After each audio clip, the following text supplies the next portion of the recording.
Muy buenas noches. Continuando con nuestra cuarta conferencia del día de hoy, tenemos con nosotros al doctor colegiado público David de Izaguirre Quispe, responsable de la DOM 2, Normas Internacionales de Información Contable. Adelante, doctor.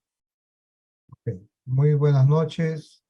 Ante todo, muchas gracias a la Junta de Decanos por la invitación y también desearles una excelente semana por el Día del Contador en el Perú. Una fecha muy especial que hace que esta reunión también sea muy especial. En esta oportunidad voy a tratar un tema de suma actualidad, que es sobre la elegibilidad del revisor de calidad del encargo. Esto en el marco de las normas de la norma internacional de gestión de la calidad 2. Esta norma que nació el 15 de diciembre del año pasado a nivel internacional. Fue lo que ya vayamos viendo, independientemente de su vigencia o no en el Perú, vayamos viendo su aplicación y a qué nos espera, qué más tenemos. Muchos de esos términos estaban ya ¿cómo se llama?, en la norma internacional de gestión de control de calidad 1 y de la NIA 220, ¿no? Que a partir de esa fecha del 15 de diciembre de 2022 ya dejó la vigencia la norma de control de calidad 1 a ser norma internacional de gestión de calidad 1 y la NIA 220 a ser NIA 220 revisada. Y ahí nació esa norma internacional de gestión de calidad 2, donde trata especialmente sobre el tema de el revisor de calidad. Y de todo ello vamos a tratar sobre el tema de la actividad del revisor, ¿no? Entonces, en ese tema estamos. Bueno, ¿qué vamos a tratar? Algunas referencias a esa norma internacional 1, y parte de esos temas se viene recogiendo en este asunto, en esta norma, ¿no? Y algunas normas relacionadas, ¿no? Un segundito. Ya, ok.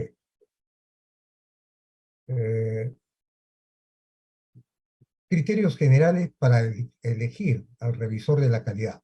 Tenemos un equipo de auditoría que realiza su trabajo de calidad, ¿no? Con calidad.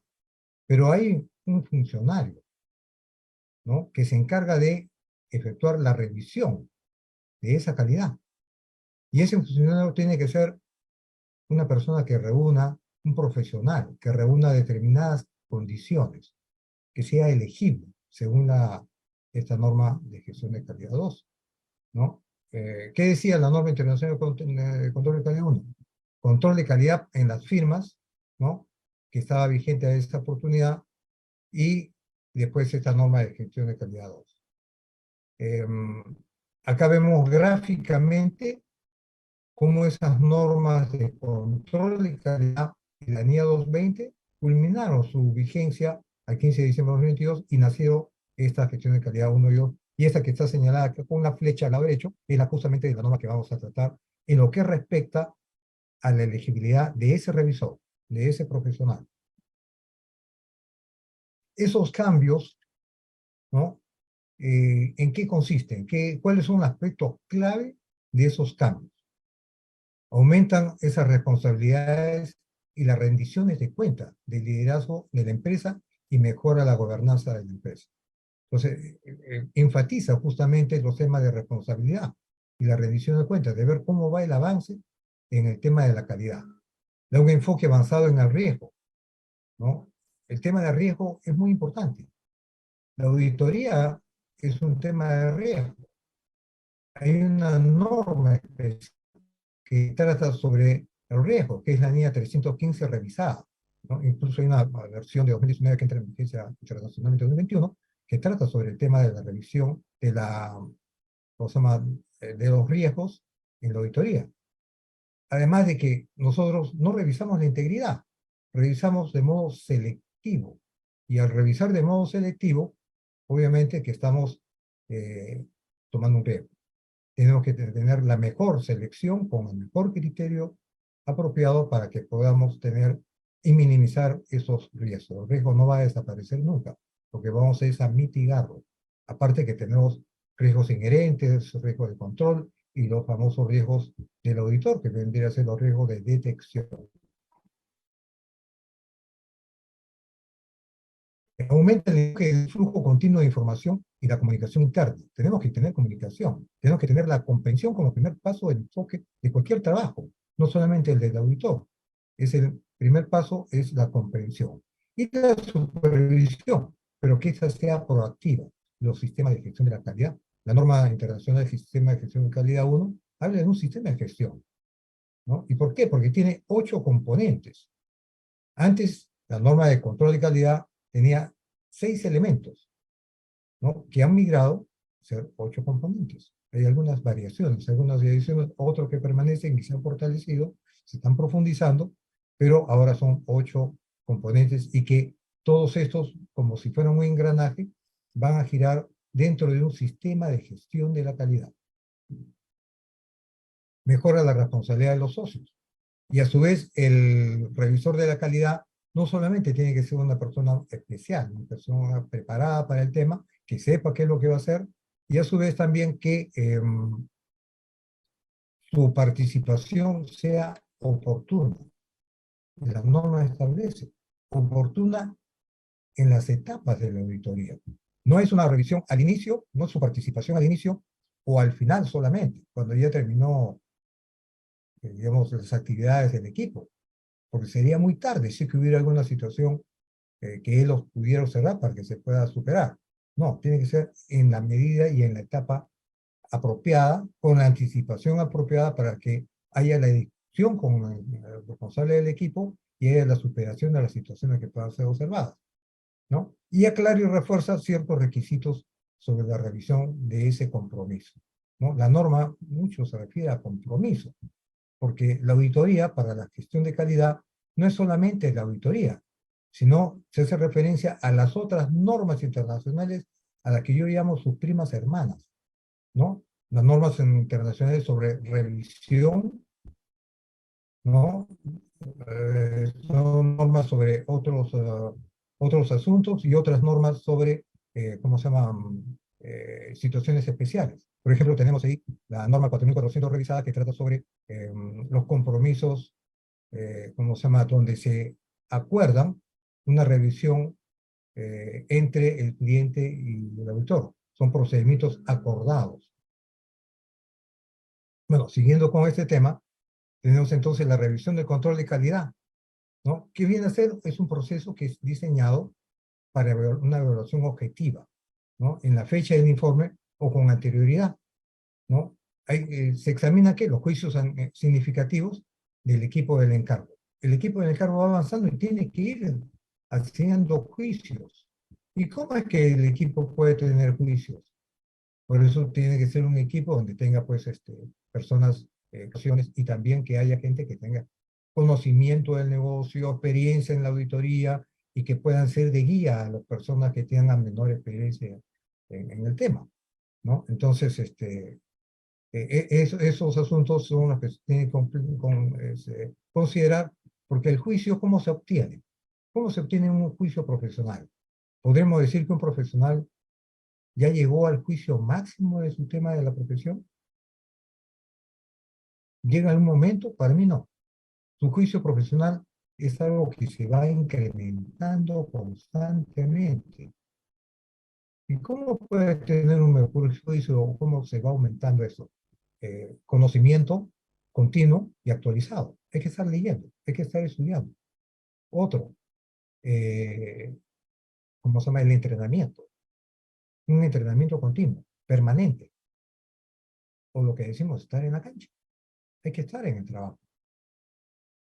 Y otro, la experiencia. Entonces el equipo tiene que tener gente que pueda conducir al equipo, pueda conducir a las personas que tienen menos experiencia y formar un equipo sólido que pueda afrontar ese compromiso, en este caso, la auditoría, ¿no? Donde hay riesgos, donde emitimos una opinión de auditoría en base a nuestra selección y a nuestras pruebas, y consideramos también las aseveraciones, el procedimiento para obtener evidencia y otros aspectos más. Entonces tenemos que nosotros examinar esos juicios significativos, esta revisión de control de calidad, de esas conclusiones alcanzadas, ¿no? Para que se pueda formular un informe que sea apropiado a las circunstancias, ¿no? Luego tenemos acá el revisor de calidad. Entonces, el revisor de calidad, dice la norma, puede ser un socio u otra persona, ¿no? Que puede ser incluso un externo que tenga las calificaciones apropiadas, ¿no? O que sea de un equipo formado por esa persona. El tema está que tenga la experiencia suficiente y adecuada para que pueda, en concreto, realizar esta actividad. Tiene que tener una evaluación objetiva de esos juicios y de las conclusiones alcanzadas en los informes. Esto es lo que le mencionaba hace un momento. No es solamente la auditoría. Tenemos otras normas de encargos de revisión. Por ejemplo, la 2410. Esa norma internacional de cargo de revisión 2410 trata sobre la revisión de estados financieros intermedios, como ejemplo, ¿no? Y en servicios relacionados, lo que ya le mencioné hace un rato, de los procedimientos acordados de la 4400 revisados. Entonces tenemos otras primas hermanas de las normas internacionales de auditoría, que internacionalmente son 37. Debemos conocerlas. ¿Por qué? Porque en el dictamen de auditoría, ahora el denominado informe, el auditor menciona expresamente que para realizar ese trabajo, ese compromiso, hemos dado consideración a las normas internacionales de auditoría. Y si no conocemos estas 37 normas para aplicarlas según las circunstancias y las condiciones del caso, ¿cómo podemos afirmar en un informe que hemos efectuado la auditoría de esa naturaleza y cómo el revisor ha podido cumplir con sus tareas si tampoco las conoce? Entonces ya vamos imaginándonos que el revisor tiene que también conocer este tema.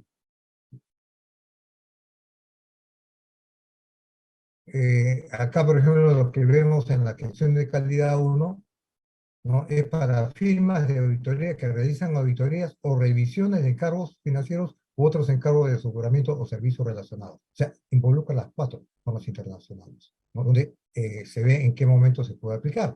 Ahora, las normas establecen que, según las circunstancias, de que se pueda, digamos, determinar en qué momento entra a tallar este revisor, ¿no? Entonces se tienen que establecer políticas y procedimientos para el nombramiento de esta persona, para poderlo seleccionar, ¿no? Se tiene que ver sus temas de experiencia y darle algo importante, una presencia con autoridad en la firma. Porque si, por decir, nadie lo respeta, ¿no? Entonces nadie le va a hacer caso a sus intervenciones. No, tiene que tener una autoridad necesaria, tiene que tener un peso importante, específico, apropiado, para que él pueda discutir este tema incluso con el socio encargado y darle sus puntos de vista para que estos sean aclarados. Incluso vamos a ver más adelante que si es que él no da luz verde a las situaciones que se ha observado, no podría rubricarse y cerrarse el trabajo. Entonces es necesario que se aclaren estos temas.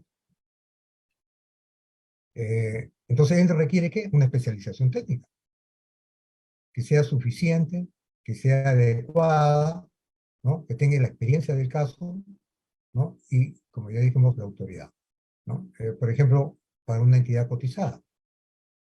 Entonces, la pregunta es, tendría que tener más experiencia y más conocimiento alguien que revisa está participando en un encargo de auditoría de una entidad cotizada que sea grande, ¿no? A alguien que hace una revisión ¿cómo se llama? De otra empresa que no es cotizada y que sea una empresa pequeña. De repente puede ser que sea otra persona con menos experiencia, pero que esté a la medida, a las circunstancias de que el caso lo requiere. Acá tenemos entonces una gráfica donde se menciona que hay que preservar esa objetividad. Y para eso, la norma habla de políticas o procedimientos para asegurar que ese revisor del encargo no sea seleccionado por el socio del encargo. Claro, él no puede seleccionarlo, porque puede ser que lo seleccione bien, pero podría haber un cuestionamiento y que está seleccionando a alguien que le va a pasar por alto algunas circunstancias. No, tiene que haber total independencia. No solamente serlo, sino también parecerlo, ¿no? No participe en el encargo, claro. ¿Cómo va a estar participando en el encargo si es que él es el revisor? Eso no puede ser, ¿no? O no tome decisiones que corresponden al encargo. Lógico, las decisiones de quién va a ser el socio a cargo. No esté sometido a otras consideraciones que pudieran amenazar su objetividad, también. O sea, si hubiera esas situaciones, quien lo designa tendría que considerar ese tema y a su vez el mismo auditor que pudiera ser designado como revisor por una situación ética. Él tendría que decir, no estoy preparado para esta asignación. ¿Por qué? Porque tiene alguna amenaza para poder cumplir el encargo, pudiera estar con algún compromiso, podría haber tenido cierta relación con ese encargo en anterior oportunidad, o cualquier otra situación que pudiera limitarlo. O de repente él conoció la compañía en años anteriores, pero ha crecido tanto que ha cambiado muchas cosas, incluso hasta el marco de las normas y regulaciones en las que está inmersa la compañía que se está auditando, y él podría decir, no, acá ya me rebasó, yo no me he actualizado en esto y no acepto, ¿no?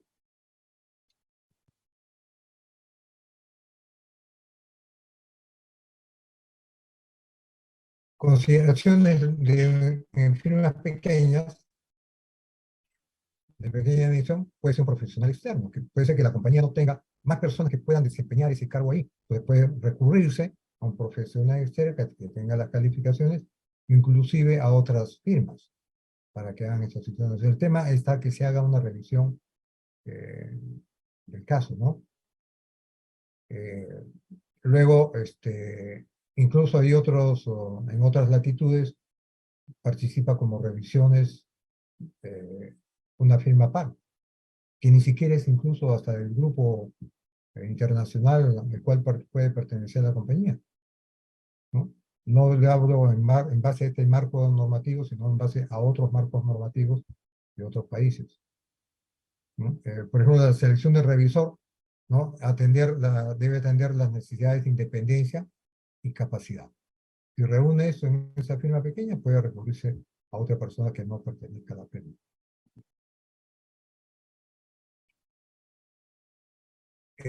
Ahora, ¿cómo se lo elige? Ya dijimos, que no sea miembro de...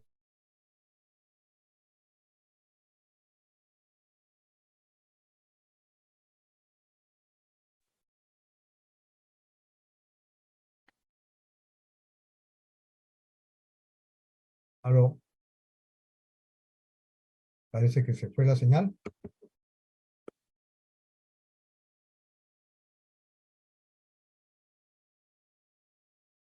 Aló, ¿me escuchan?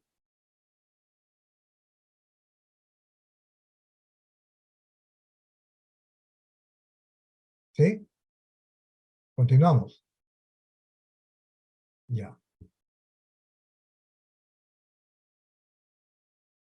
Entonces, en los criterios de elegibilidad para nombrar revisor de calidad, tenemos también políticas, ¿no? Y, como ya dijimos, que no sea miembro del equipo, tenga competencia, el tiempo. Es fundamental el tiempo. ¿Qué hacemos que tenemos una persona con mucha experiencia y conocimiento y no tiene el tiempo? Si no tiene el tiempo suficiente, la pregunta es, ¿podríamos eh, designar a una persona sin el tiempo? ¿Podría hacer un trabajo apropiado? Un ratito, estoy consultando.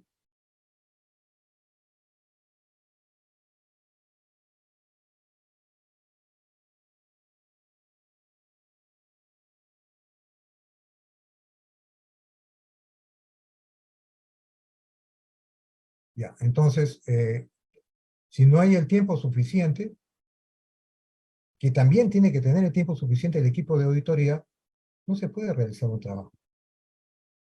tenemos que tener el tiempo.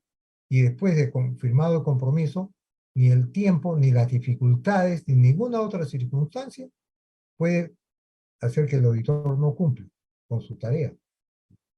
Entonces el tiempo es necesario. Y el tiempo en la oportunidad necesaria. Ni siquiera al final, como ya lo dije, ni al comienzo. Durante el transcurso y alcanzando sus temas de observaciones al equipo de auditoría para tener las respuestas de ellos de modo oportuno y apropiado. La autoridad apropiada y el cumplimiento de los requerimientos de ética. Un tema también muy importante. Si no hay un tema de ética, no hay nada. Puede haber todo lo demás, pero si no se cumplen los requerimientos éticos, simplemente el trabajo no tiene calidad. Tienen que cumplirse los temas éticos, ¿no? La amenaza de cubrir el tema de las amenazas de objetividad e independencia y cumplimiento de leyes y regulaciones aplicables. Si lo llevamos esto al tema de la auditoría, acordemos, en la auditoría tenemos una NIA 250, que el auditor tiene que considerar cumplimiento de leyes y regulaciones aplicables. Tenemos un tema de NIA 230, documentación. Entonces, todo esto no tendría que estar documentado, no solamente el trabajo de auditoría, sino también la del revisor de calidad. Claro, tendría que documentarlo. No tendría que verse si es que pudiera haber un tema de fraudes. Claro, tenemos la NIA 240, responsabilidad del auditor frente al fraude. El revisor de calidad no tendría que ver también si es que hubiera algún indicio de fraude. Y así, hay varias normas. El tema de empresa en marcha. ¿Cuál es la norma que trata de empresa en marcha? NIA 570. ¿No? Eventos posteriores, NIA 560. El tema de las pruebas analíticas, la 520. Es un encargo que fue auditado anteriormente por otra firma, o no fue auditado, saldos iniciales, NIA 510. Entonces tenemos varios temas de normas que las que tanto el equipo como el revisor tiene que conocer para poder revisar. Si no revisa y no conoce cómo, si no conoce cómo puede revisar. En adición al tiempo, ¿no? Entonces acá, ¿qué más tenemos? Estas leyes y regulaciones pueden establecer requerimientos adicionales. Claro, las normas van cambiando. Las conocemos, el equipo lo está tomando en cuenta, lo está tomando en cuenta también el revisor, es un tema de impacto importante, ¿no? Podrían haber calificaciones que vengan detrás o que se produzcan en el periodo que se está examinando por algún incumplimiento que pueda afectar de modo material los estados financieros, ¿no?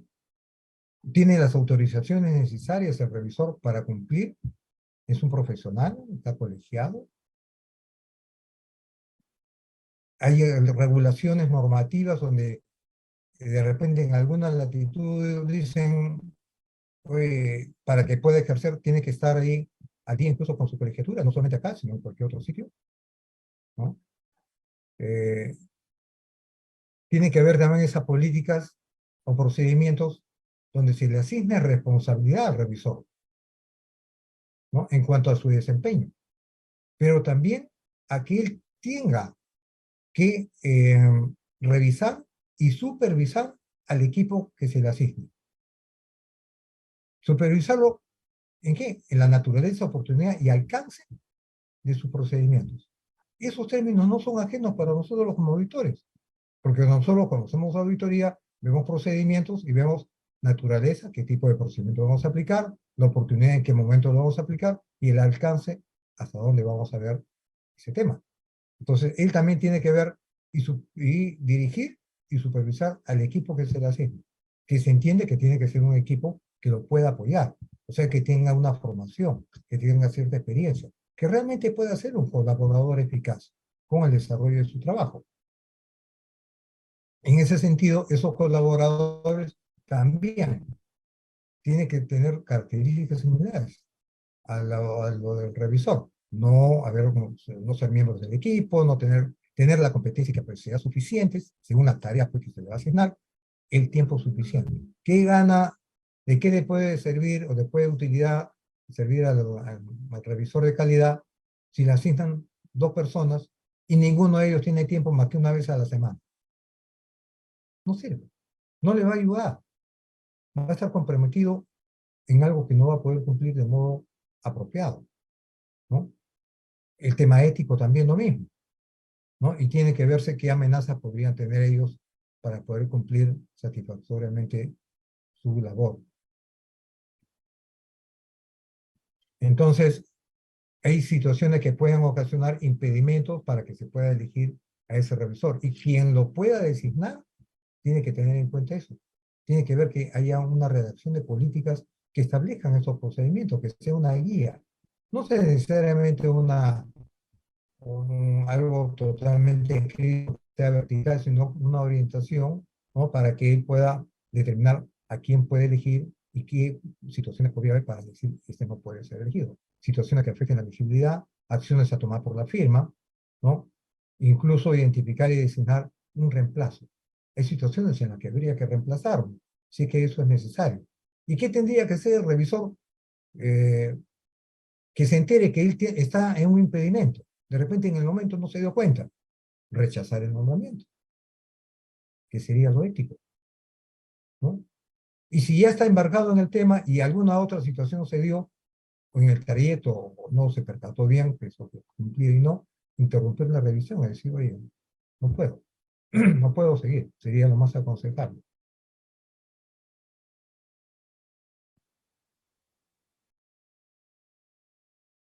Las competencias y tiempos, ya hemos visto que tenga que tener habilidades profesionales. Se tiene que tener habilidad profesional, ¿no?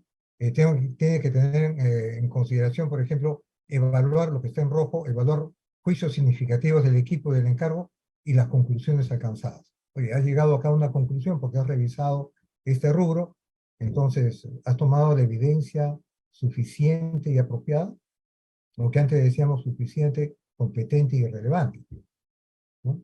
¿Has tomado eso en consideración, esa evidencia? ¿Has examinado, como dice la NIA 540, el tema de las estimaciones, incluyendo el valor razonable, ¿no? ¿Cómo se han aplicado? ¿Has recibido las respuestas a confirmación de información? ¿No? Entonces, hay varias circunstancias que tenemos que estar examinando y viendo si se están cumpliendo según las circunstancias. Obviamente tiene que haber una planificación, tiene que haber un memorando de planeamiento, ¿no? Eh, y lo exige la norma, NIA 300.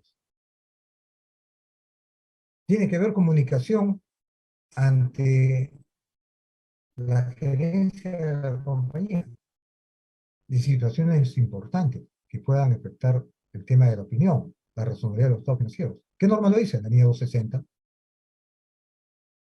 Una vez que identificamos, ¿cómo se llama? Los riesgos por NIA 315, pasamos a la NIA 330. Respuestas a los riesgos evaluados. Tenemos que tener una respuesta. ¿Qué hacemos?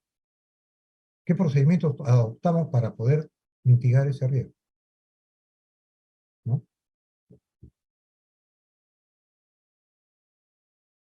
Entonces, ¿qué cosa puede ayudar a la autoridad del revisor para que él se sienta empoderado y realice su trabajo de modo apropiado, ¿no? ¿Qué ayudan a establecer una cultura de respeto por la función del revisor? Entonces, el personal de la firma tiene que conocer que esa tarea de ese revisor es fundamental. Va a coadyuvar con el desarrollo de la calidad. No es solamente cumplir una función, sino es velar por la calidad. Es un revisor crítico, crítico profesionalmente, y tiene que justamente colaborar con este tema. Entonces el asunto es que no lo vean como una persona que va a estarlos fastidiando con el desarrollo de su trabajo, sino es un colaborador. ¿Por qué? ¿Cómo se ha llegado a eso? Porque si hay un juicio que no está bien, podría ser que estén emitiendo o pudieran querer emitir una opinión que no sea la apropiada. Entonces mejor que él participe para que se haga un trabajo de calidad, ¿no? Políticas o procedimientos, qué van a hacer, qué se va a seguir, qué pasos van a dar cuando hayan diferencias de opinión. Eso tiene que estar claro. ¿Cómo se van a poner de acuerdo? Respeto al nivel más alto, jerarquía. Por revisor de reporte al puede verse disminuida su su empoderamiento del revisor, si es que el socio, pues, tiene mucha presencia en la firma y todo el mundo se subyuga ante la presencia del socio principal. Y que de repente puede ser el socio a cargo de ese encargo. Y como es el socio principal, el revisor no quiere observarle nada, pues. No, él tiene que ver que él es profesional. Y hablar de profesional, profesional normativamente, técnicamente. Y tiene que mencionar su tema de modo independiente. Y el socio a cargo y cualquier otro socio de la firma o profesional de nivel tiene que saber que lo que él está haciendo es cumplir con una responsabilidad profesional. No hay temas personales. Todo es orientado a un solo norte, un trabajo de calidad, considerando el bien público. Entonces, en los requerimientos de ética, estos pueden variar según qué, la naturaleza, las circunstancias, pueden incluir temas de independencia específicos, disposiciones sobre amenazas, puede considerar un periodo de enfriamiento. Oye, mira, tú has participado en este cliente hace poco, entonces mira, mejor tómate un tiempo donde te alejes un poco de esa circunstancia para que no se vea que después sí parte y después puedes volver a entrar de nuevo. Pero mientras tanto, aléjate un poco. No, pero yo mentalmente me siento independiente, está bien, pues, pero ser mi parecer, ¿no? Entonces, esto que saca a la derecha no está en la norma, lo he puesto yo. Porque a mi criterio, considero que ese revisor tiene que ser un revisor profesional.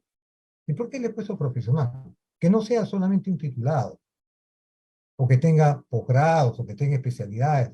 No solamente eso, que se sienta profesional. Que sienta de que si encuentra algo que, según su criterio profesional, normativamente, o de acuerdo a procedimientos, no es correcto lo que él está observando, entonces lo tiene que decir, lo tiene que plantear. No puede sentirse subyugado ante nadie. Es independiente, profesional. Y para ello tiene que tener temperamento. Si no tiene un temperamento apropiado, se va a quedar calladito. Y después él va a estar asumiendo la responsabilidad y puede ser el culpable de que salga algo que no está bien.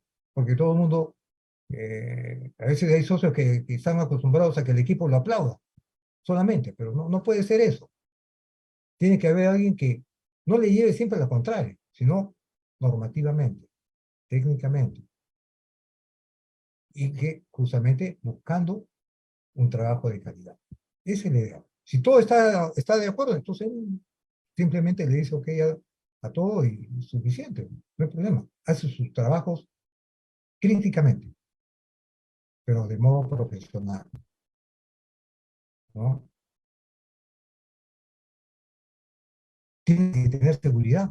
Por eso que tiene que tener experiencia, tiene que tener conocimiento actualizado, tiene que estar en constante entrenamiento, tener una actitud profesional, aplomo. Entonces, si reúne estas condiciones, más el apoyo de los socios en darle su nivel apropiado, darle su empoderamiento, ¿no? Ver que tengan su equipo de trabajo, darle las facilidades del caso, tenga el tiempo suficiente de su equipo, las cosas van a marchar bien. Entonces, ¿qué es lo que tienen que tener sus asistentes también? Conocimiento, habilidades, experiencia.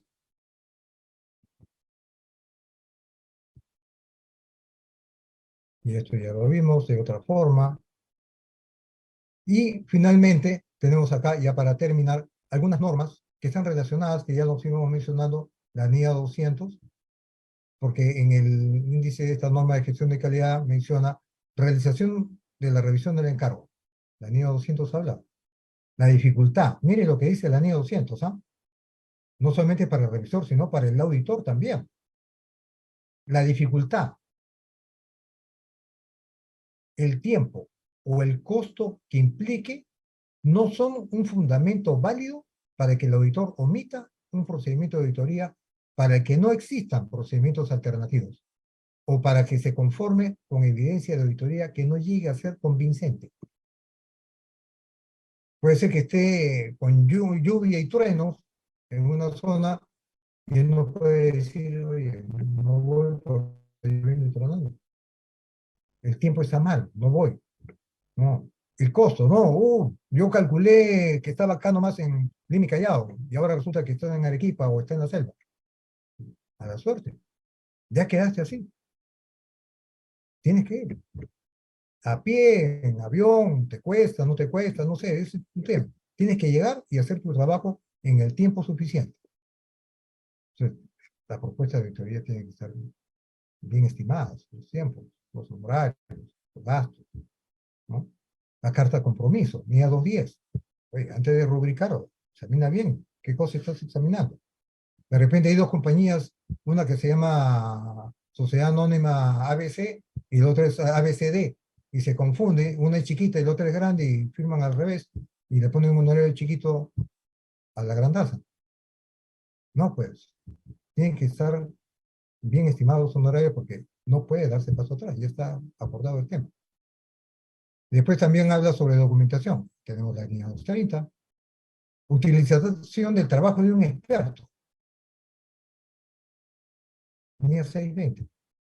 De repente hay que tomar un experto también para hacer el trabajo. Hay una línea 620 que trata sobre ese tema.